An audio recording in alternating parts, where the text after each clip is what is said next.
To download offline maps on the Huawei Watch Fit 4, let me quickly show you how you can do this. First of all, you'll have to go into the Huawei Health application. This is the place where you can manage all of these settings, actually all of the files, everything of your Huawei smartwatch. From here, go into the devices and select your current device, the Huawei Watch Fit 4. Let's go in there. And from here, you have to scroll down and go into the offline maps. You can find offline maps right here. And there you can manage the downloads.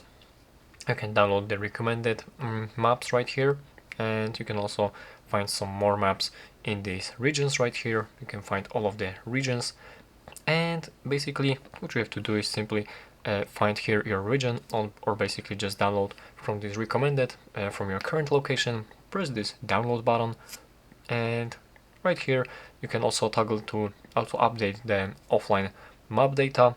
Let's enable it, and from here you have to keep your device connected to your watch for the download to actually complete. And that is basically how you can download these offline maps.